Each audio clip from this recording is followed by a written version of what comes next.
Hi, everyone, and welcome to GRUFFTalk, where each week we take a deep dive into all the ways we can feel better, look better, live better, and age better.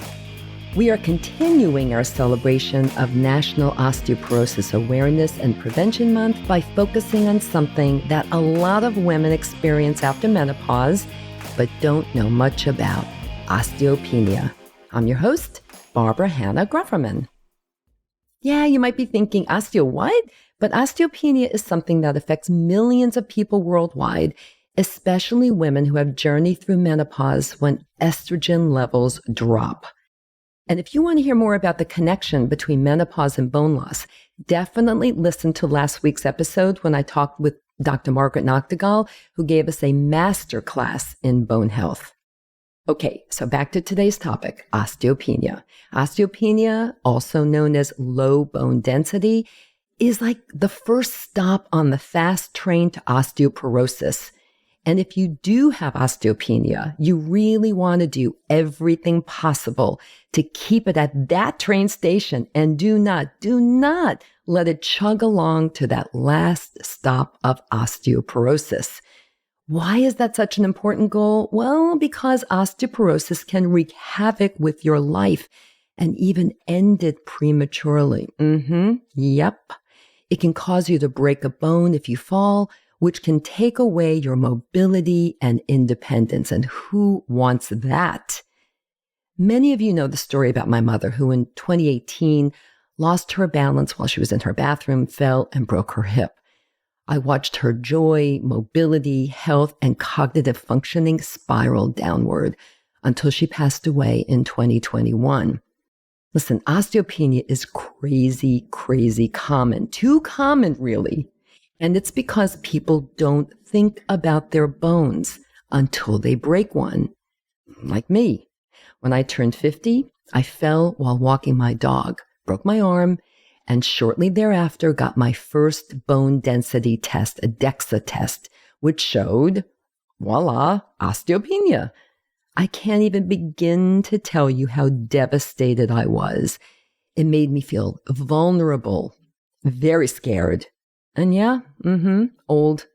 So I was left with two choices: put that darn proverbial blanket over my head and stay there with the kind of que sera approach to life, or get the right information and power through the rest of my life stronger, fitter, and with a lot more knowledge about how my body and my bones are always changing.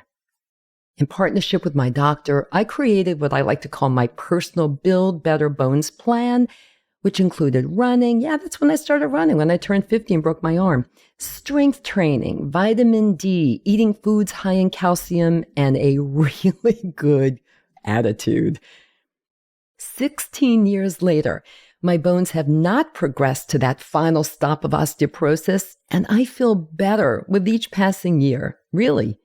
In fact, now that I'm 66, I have increased the amount of time I spend doing resistance training to make sure I keep my bones strong, and I've also upped my intake of protein throughout the day, and especially in the morning. For some really great insights into why protein is even more important to our bodies as we get older, check out the episode I did with nutritionist Heidi Skolnick and AARP health editor Steve Perrine, who co-wrote the New York Times bestselling book, The Whole Body Reset.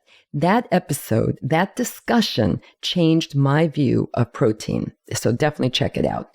All right, I could go on and on about bone health, and most of you know that I am a longtime board member of the Bone Health and Osteoporosis Foundation, which is the leading organization in the U.S. devoted to the prevention and management of osteoporosis. But now I want to get us to the actual episode. Today, my guest is Joyce Shulman, who is absolutely amazing and has been on the show before to talk about how the simple act of walking can increase your health and well-being in ways you never realized. She created, along with her husband, an online community called 99 Walks and Jetty Fit, which are patent-pending exercise poles to help others experience What recent studies have shown, walking can improve decision-making and executive function, combat depression, increase creativity, and literally add years to your life. But I invited Joyce back to the show today to talk about her recent diagnosis of osteopenia, which was a huge shock to her because not only does she walk a lot, but she has been a serious strength training advocate for a really, really long time. So, what's behind Joyce's diagnosis of osteopenia? Let's find out. Stay tuned.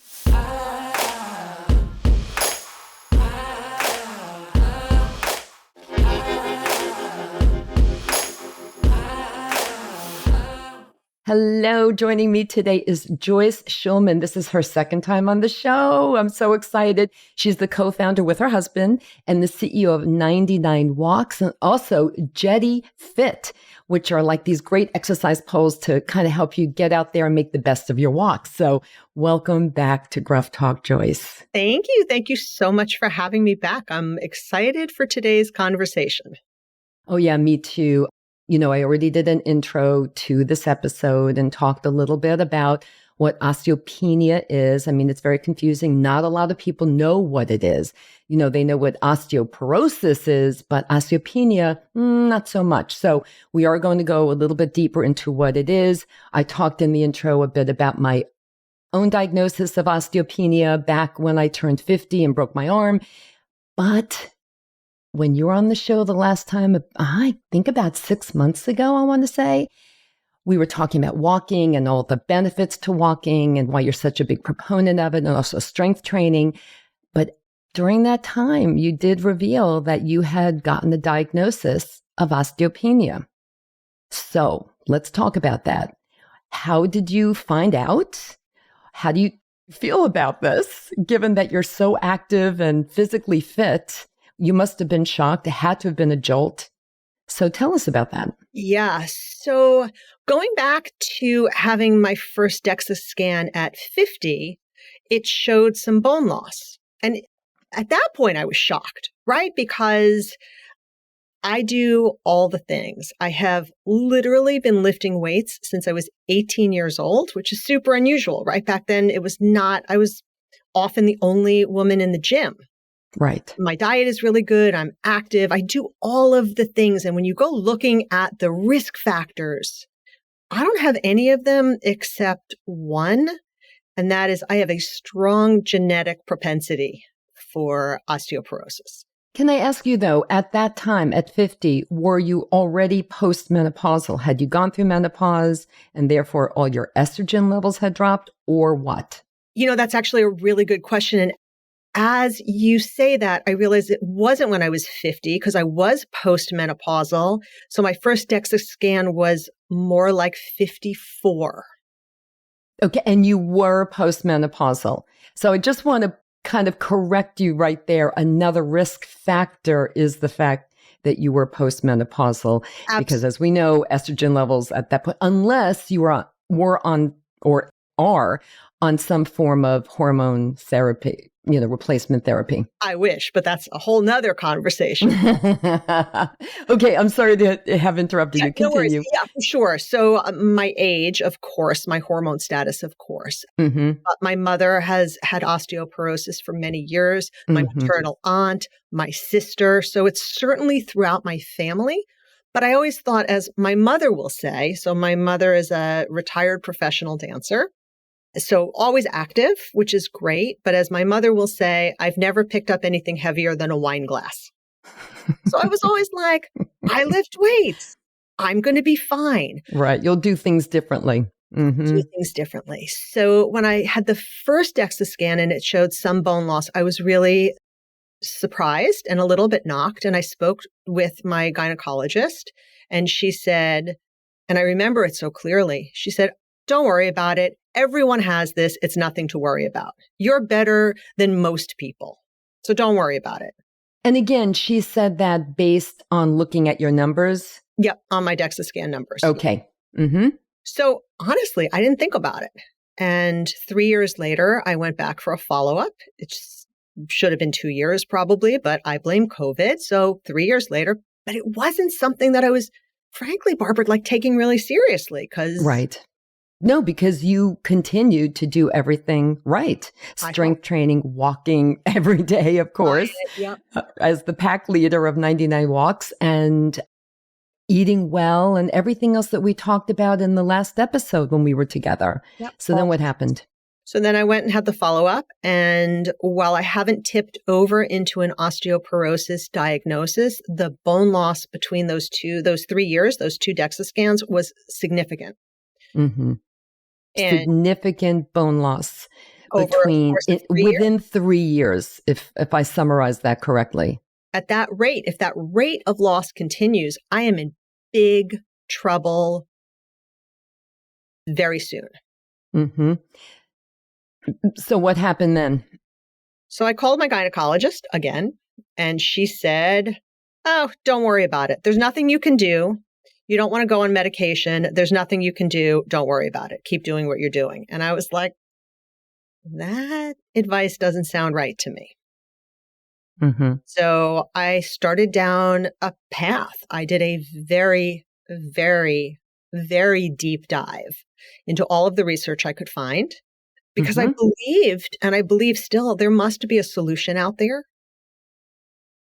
And I had the great fortune of consulting with 2 fantastic physicians, really knowledgeable in this space, both of whom gave me the same advice, and we can talk a little bit about that.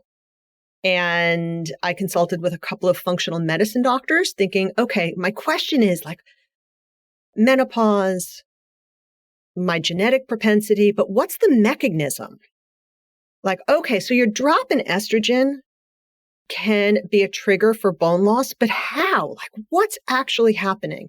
And I was frankly surprised. Yeah, the big question. Exactly right. And I just want to say, and I did say this already in my intro, but I did a really thorough deep dive into osteoporosis and bone loss as it relates to menopause specifically with Dr. Margaret Noctegal, who is a frequent guest on the show. She's my partner in Menopause Cheat Sheet newsletter. And that's just a few episodes ago. So everybody, if you want to take a deep dive back with us, you can delve into that episode. But continue, please. Yeah, so that's sort of broad strokes. And I can dig into any changes I've made, advice I've taken or not taken, all the things. For starters, I really want to know, now you have already been doing everything correctly, as we've said a few times already. Have you made any changes to what you're doing since this diagnosis? And if so, what changes have you made? I have made some changes, not tremendous changes. So a couple of things. I have added ruck walking to my walking. Rucking is walking with a weighted pack.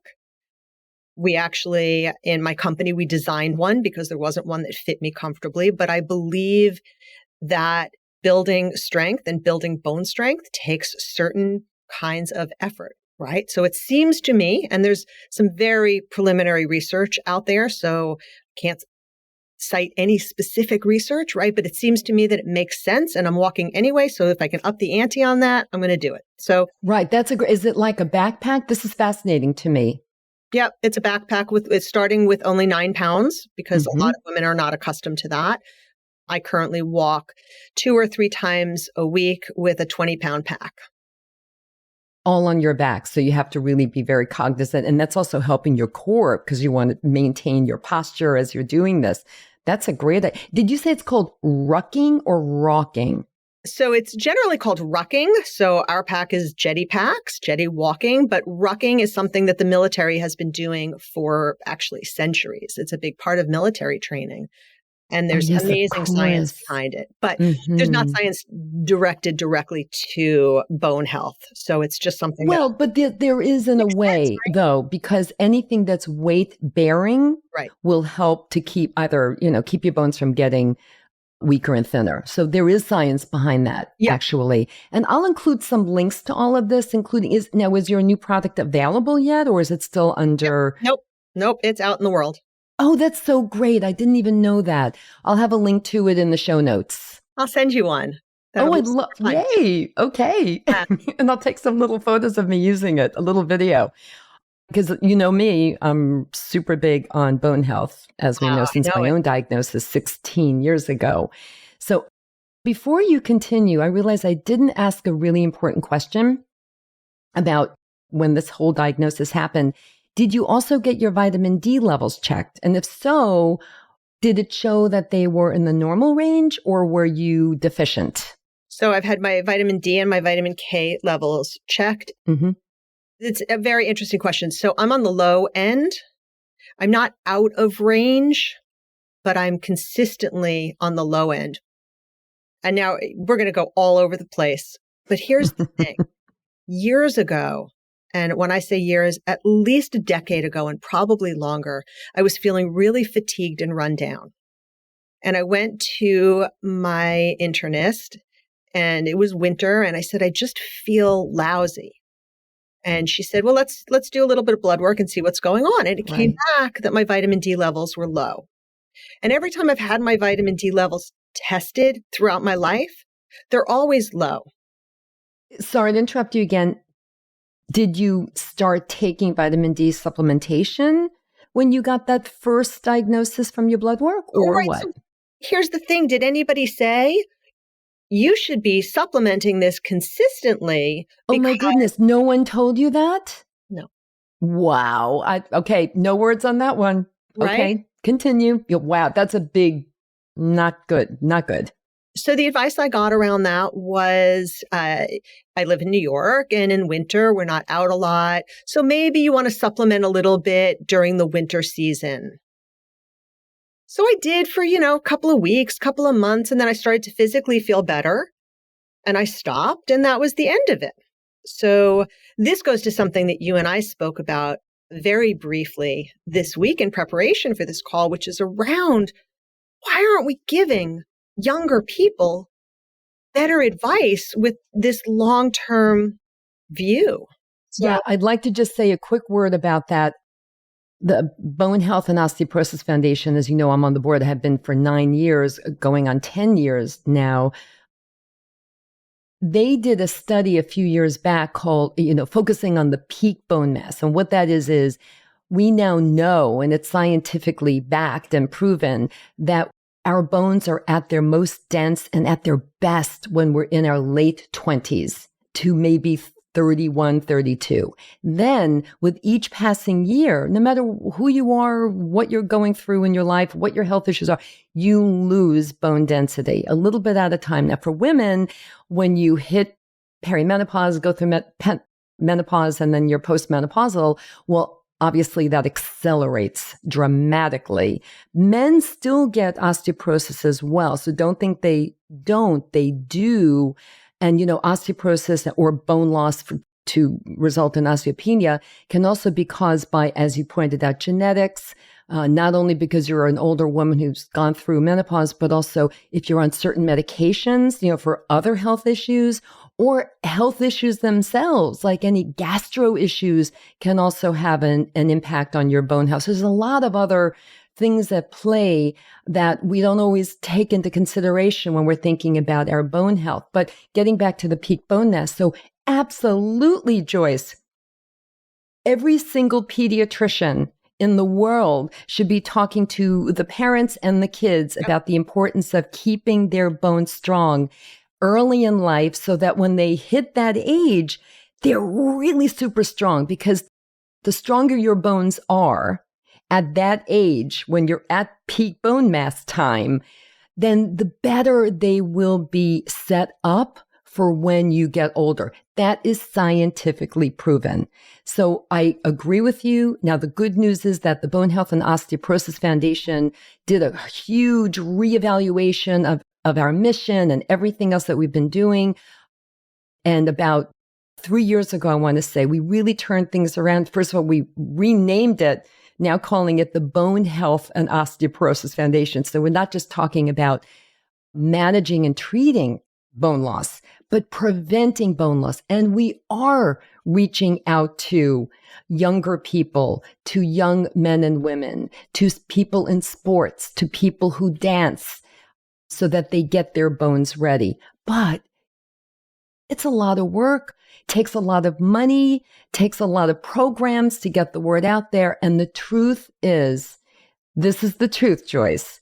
Osteoporosis and any kind of bone loss has a major PR problem because everyone thinks it's an old lady's disease. I know. And that's really where it still is. So I'm doing everything I can in my little way, having podcast episodes, writing about it. I wrote a cover story recently for AARP, the magazine, about bone health back in the January issue.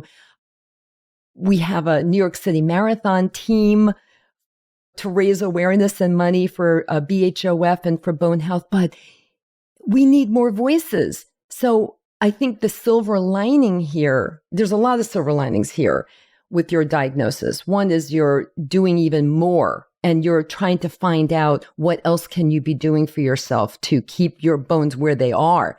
You're not going to really reverse this too easily, but you can hopefully prevent it from going to that next train stop of osteoporosis, right? And then the other good news is you're clearly taking this seriously, that I think you're going to want to spend some time talking about it publicly to help raise awareness. Yeah, absolutely. Absolutely. I think so much education and as you say, a PR problem around it. And I think part of the challenge for me and perhaps for other women in my shoes is there's no clear path and there's no easy answer. So for me to figure out the plan that I decided to take, at least for the moment, required a whole lot of cobbling together things that I learned. So I talked a little bit about rucking, but let me run through a couple of the other changes. Yes, please. What else are you doing now? So I've added jump rope to my routine. I now jump rope, and it's always been something I did from time to time, but it's now truly something I do at least 3 times a week. Mm-hmm. And while I've always lifted weights, I had a back injury a few years ago. So I had really backed off heavy squatting and heavy overhead. So I'm rebuilding my squat practice and my overhead Olympic weightlifting process. Mm-hmm. So that's sort of on the exercise front, right? So those are the things that I'm leaning into from an exercise standpoint, in addition to everything that I've always done. And then from a nutrition standpoint, I consulted with a functional medicine doctor to explore supplementation and that sort of thing. That did not go well. Can you expand on that? Sure. So I feel without a whole, and I was in, right? Because there's some really interesting research around some specific supplements that seem to be really supportive of bone health. And looking at these different pathways, right? Why is it that menopause is a trigger? Why is it that I'm genetically predisposed? All of those things. Right. So within, I would say 6 or 8 weeks, he had me taking 12 different supplements every day. Wow. Which even from a logistical standpoint, it's a little hard to choke down. But then my primary care physician, who I adore, sent me off for some blood work. And my kidneys were like, hold the phone, like this is too much. So my kidney function was suffering as a result. So that path, I really dialed back and kind of frankly lost confidence in that path. Did you stick with the vitamin D though? Yep. Vitamin D, vitamin K. Yeah. I do the combo also. Yeah. Mm-hmm. Magnesium. I'm Mm-hmm. a believer in magnesium. I'm not taking as much as that guy had recommended, but I am regularly taking some magnesium and a few other supplements, but much dialed back. And I have made some small but very consistent changes to my diet, which we can talk about a little bit. Yeah, I'd like to hear. So looking to get more calcium. I'm not a believer, as many people are not, in heavy calcium supplementation. That has its own set of conflicting research. Oh, absolutely. The BHOF, statement on that is food first. Right. And only a supplementation if really necessary, because it can wreak some havoc in your body. Mm-hmm. Yeah. So there's some really interesting food sources of calcium. For instance, I make a morning smoothie every morning. I have for many, many years. And I use kale. But it turns out that collard greens are one of the highest sources of natural calcium. And I was like, all right, what if I trade out half of my kale for collard greens every morning? Bok choy, also a great source of calcium. I love bok choy. I don't generally cook bok choy. So I've worked some of these. Celery root is a great source of vitamin K. I'm okay with dairy. Not everybody is, but dairy, I'm okay with dairy. My favorite calcium-rich source of dairy that I discovered is ricotta cheese. That's great. I love ricotta cheese. Oh my God, ricotta cheese is the thing. So looking for those ways to add more calcium on a consistent basis to my diet. And that's what I've done thus far. So I've made some changes to minor but consistent changes to my exercise, minor but consistent changes to my diet, and some supplementation. And what about things like some studies have shown that too much caffeine can kind of chip away at bone density, and also alcohol.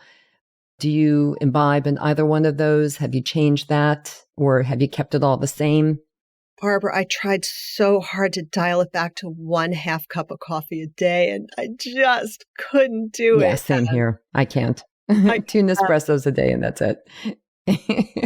Yeah. So I am mindful of it. I certainly haven't coffee or caffeine out of my diet entirely. And alcohol, I've never been a big drinker, and the research keeps coming about how crappy alcohol is for us. Yeah, for so many things. As it turns out, new studies are coming out like weekly, it seems.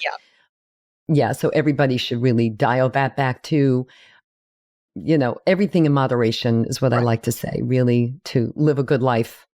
And that's actually what I was just talking to you before we started recording this about Dr. Gladys McGarry, who was on a few weeks ago.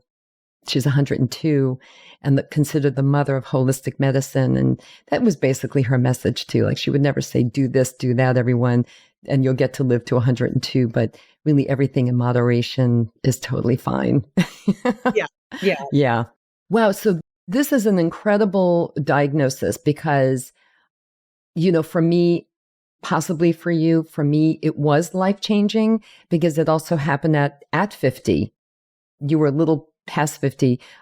I was at 50, which was a time of like, what do I do? Like, there were so many questions in my life about what is going to happen next to me with my body, heart, mind, and soul and everything, and my life in general. And so, it was life-changing, and there were so many silver linings because I really believe, like with so many things in life, we could put that proverbial blanket over our heads and stay there, right? And not do anything and just kind of continue on the path you're on, not get the information, not do the research, not talk to the experts, not take their advice in some cases don't take their advice. Of course, you need to, do what's best for you as an individual. But for me, it really was life-changing. That's when I started running marathons, doing strength training, taking vitamin D, on and on and on and on and on. It really did change my life. This little arm break that I had, that where I got my first bone density. So that's the silver lining. Do you see some silver linings here for you? No. Honestly, I don't. The 2 wonderful physicians who I spoke with, whose advice I'm not yet taking, and we can talk a little bit about that, I expressed my frustration. I've done the right things. I didn't need to be I love strength training. I love picking up and putting down heavy things. I love walking, all those things. And what they said to me is, you'd be in all likelihood, you'd be in worse shape had you not. So, no question about it. Had you been just kind of like I hate to say, but the majority of women in America who aren't doing the things that you've been doing, you I'm sure would have been in worst case, a worst case scenario. Your bones would have been thinner and weaker. But, you do have the genetic disposition. That's unfortunate. And you didn't take any HT, as you said earlier in the show, nor did I. So you and I did not have that estrogen protection. Yep. as many women do, not a lot since that 2002 study came out about HT, but we won't get into that now. But a whole other podcast for that. I was like, wow, there are a whole bunch of women out there in this country who have weaker bones as a result of that study. Yeah. But I've handled that on other episodes. Women's health has been just played around with forever. And it's just so time to get the right information into the hands of women and healthcare providers, because it is as I'm sure you know, it is shocking how there are so many different points of view and different ways of approaching it and treating it. And it's just I think it's a mess on so many levels, and especially when it comes to women's health and menopause. Menopause is so misunderstood still. So the one additional piece to that is the research. We need more quality research around women's health, around bone health, and around menopause. So I suppose part of it comes from, first, there have to be the conversations, which is what you're doing, right? What we're doing, what's at least some people are out there doing now.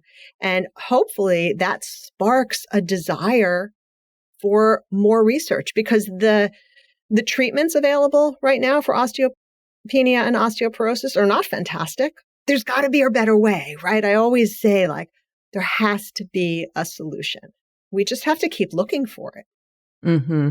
Now, you did say that you saw 2 doctors, you saw 1 doctor, and then we're not talking about the functional medicine doctor now, the traditional medicine doctor we're talking about. And then you got his opinion, then you got a second opinion, and you've decided not to follow their advice. Can explain, what advice did they give you that you're not following? So let me put that in a little bit of context. Okay. What both of these physicians, who were wonderful, really, said to me is, you're kind of right on the cusp. You can do nothing for the moment and see, because your bone loss will likely stabilize, right? So many of us women get a significant drop peri and post menopause, and then things stabilize. So they both said, you can take a beat and see what happens in the next year or 2. So neither of them were like, you must do this, you are in trouble. They both were like, that said, both doctors said, this is a real thing that you should take seriously. And my recommendation would be you try this particular course of treatment, which is sort of one of the lighter treatments for osteopenia and osteoporosis. Mm-hmm. See how you tolerate it. And of course, I did my research, and of course, there are side effects, as there always are. Absolutely. And I made my own sort of risk-reward analysis. And what I decided is that I'm going to spend a year, maybe 2, dialing up my exercise in the way we talked about, changing up my diet in the way we talked about. Oh, and I have one more thought on diet that I'm going to share, if you don't mind. Please do. And then revisit it. And based on my family history, I suspect that I will end up taking their advice and starting some medication at some point soon, but I'm going to put that off as long as I can. So, right. Just to add my story about that, so far, and I'm due for another DEXA in September of this year. So far, they have told me my doctor, I've only seen one, has said to also hold off. I mean, I'm kind of being watched. I think that's really how to view it. I'm being watched very carefully. And then we'll see. My guess is that at some point down the road, I don't know when that will be, I too will get the recommendation to be medically treated. But I'm not there yet. I'm still in that, that stage of bone health where I just continue to do what I've been doing. But I'm glad to hear that you're open-minded to the medical recommendations if you come to that. So tell us about what else about the diet, about the recommendation. So here's Not everybody loves prunes. I actually love prunes. They're great. They're great for bone health. Oh my gosh. Great for bone health. Yes. And I love them, right? Some people that's a chore, but I love them. So prunes have become one of my more regular treats. I consider them a treat because they're delicious. And how many do you take a day? 4. 4 a day. Okay, that is amazing because I hate to bring up a prior episode again, but Dr. Gladys McGarry, the 102-year-old, when I did ask her, like, what do you eat every day? People want to know. She eats 4 prunes a day. 4 prunes a day. Everyone listening, just do it. And I realize, I feel like I'm doing everything right too, but I'm a little lax in that direction. I think I'm going to thank you so much, Joyce, for that. That's a great reminder for me and for everyone listening. It's so easy, and there is science behind it. Not only do they help you with your, it's fiber, so it's really good for you, but they are good for your bone health. So thank you, Joyce. Great idea. And people, anytime you mention prunes, you get sort of a little side eye, like you talk about foods and things that have like a little bit of a PR problem. Yeah, right. Put it with osteoporosis. Little package deal, PR. Ear prunes. It's a great idea, Joyce. It's a great idea. So what else can you tell us? What else do you want the audience to know about your diagnosis and about, how do you feel like you're not, you don't see the silver lining here. And I get that. For me, it was a little bit different because you were already doing all the right things for yourself. At 50, I was not. Yeah. And then I did. Yeah. So that's kind of the difference. So for me, there was a clear silver lining.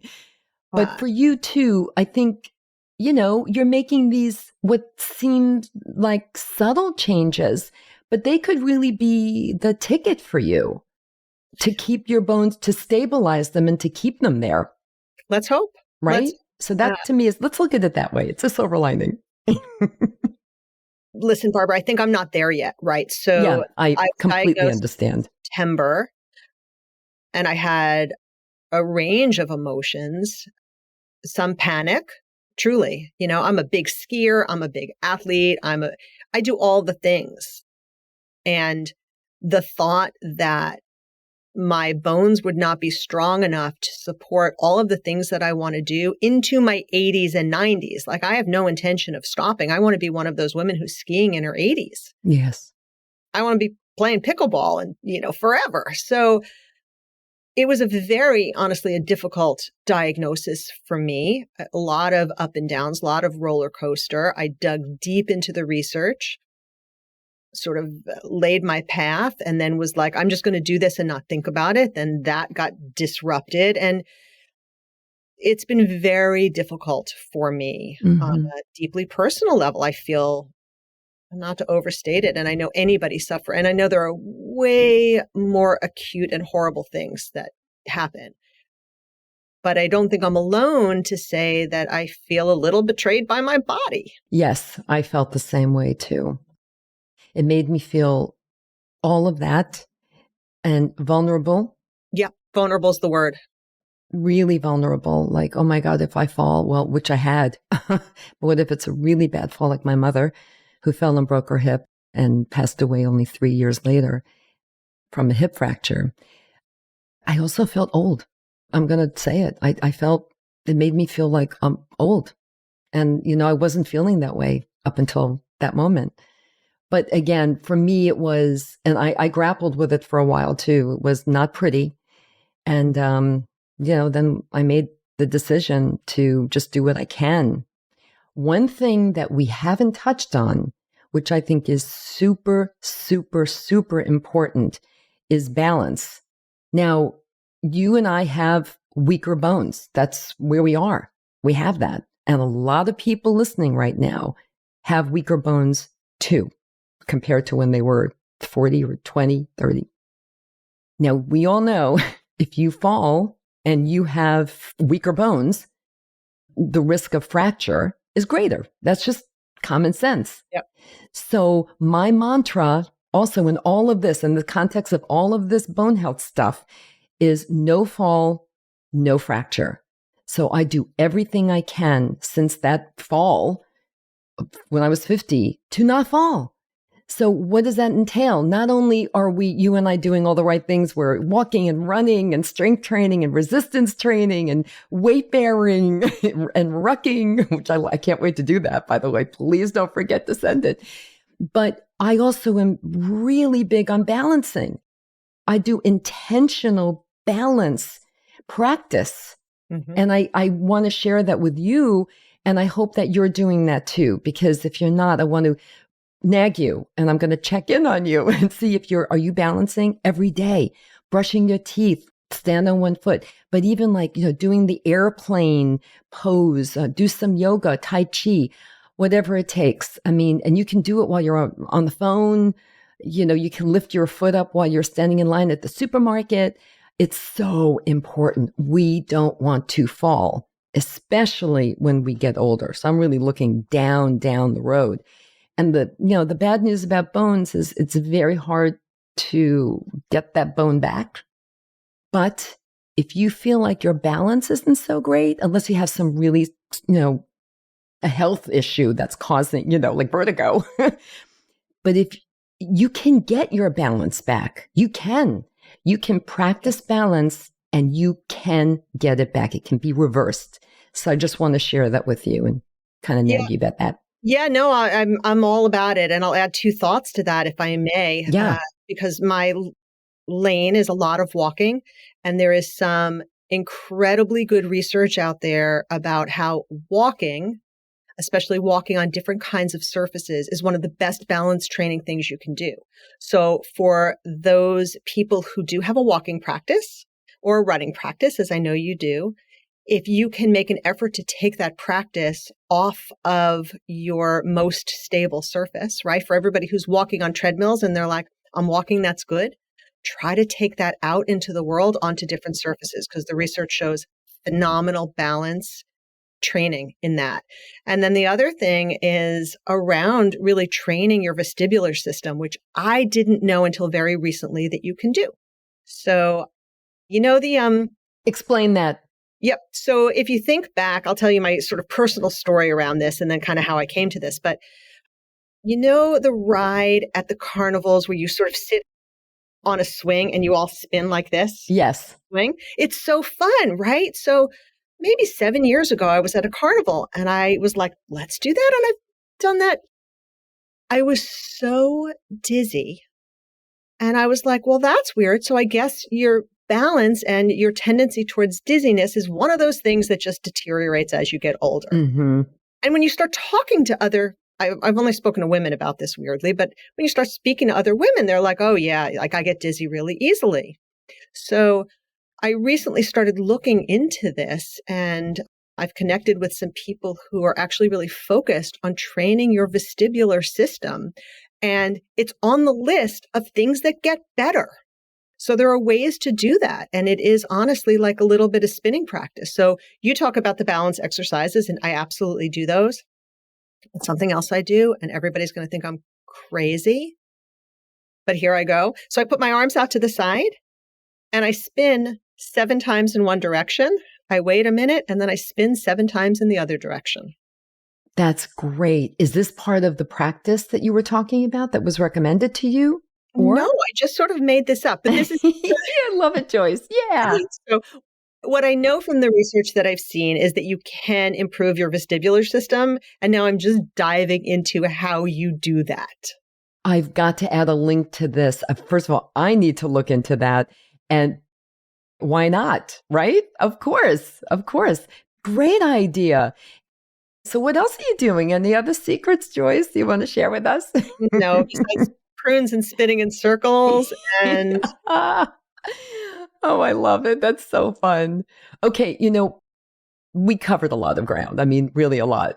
And what are the 3 most important things you really want the GRUFFTalk audience to take away from our conversation today?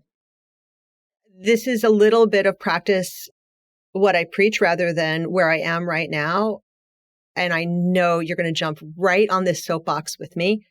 it is around taking personal responsibility for your health. And I shouldn't say we, I should speak for myself. I was raised in a generation, we're a little bit different, but my mother's generation, whatever the doctor said, that was that. You don't do your own research. You don't question medical advice, but I think we should. I had a doctor a million years ago in a completely different context, but it stayed with me so long. He said to me, a male doctor, this was my, actually the obstetrician who delivered my son. Mm-hmm. And he said, I wish women felt more empowered to advocate for their own health. Wow. Because when I was pregnant, I knew there was something wrong, and I raised it with the doctors, and they were like, no, it's fine. And I was right and they were wrong, and everything turned out just fine. Unbelievable. What he said to me is, he wasn't victim blaming me. I want to be really clear. He wasn't saying you should have. He was saying, I wish as a culture and a society, women were more willing to advocate for their health and more willing to listen to their bodies. So that's a huge takeaway. And the second is more conversation, like what you're doing. We all need to have these conversations. We need to have these conversations about women's health. We have to have these conversations about menopause and all of the complicated ramifications of that. We need to own that. So those are two. And the third is, I suppose, eat more prunes because they're delicious. And spin around a couple of times a day. But make sure you've got like something nearby just in case. Be really careful, because the first time I did it, I practically ended up in a puddle on the floor. I can imagine. Oh my gosh. Any rides like that now really do get me dizzy. So I can't even remember the last time I was on one. So I'm going to be very curious right after we end this conversation. I'm going to do a spin around the room and see what happens. I will text you. I should do it right now and let everyone see. Oh my God. Joyce, you will come back? Because anytime. I really want, and everyone else too, wants updates on you. And of course, on all the new products, like every time, which is so fascinating to me. You were I think you should come back on, just talk about your entrepreneurship, about how you were a lawyer and then you decided to shift gears and pivot, and you've created this company, the community of 99 Walks, and you wrote a book and you've come out with these products. Like every time you personally feel you need this, you make it. And I love that so much. So I think that you should come back on just to talk about, hey, everyone, if you've got an idea, don't sit on it, go for it. No matter how old you are, go for it. And I think that would be a great conversation for us to have. And then we can add in a little update about our bone health. Perfect. And I'm spinning in circles. Okay. Thanks so much, Joyce. It was so good to see you. You as well. Thanks for having me. Talk to you soon. Thanks for tuning in, everyone. If you enjoyed this episode of Gruff Talk, please do two things. First, share it with all your friends and family, and subscribe to Gruff Talk wherever you listen to podcasts, including YouTube, so you never miss a single episode. Until next time, remember this: we can't control getting older, but we can control how we do it. Talk to you soon.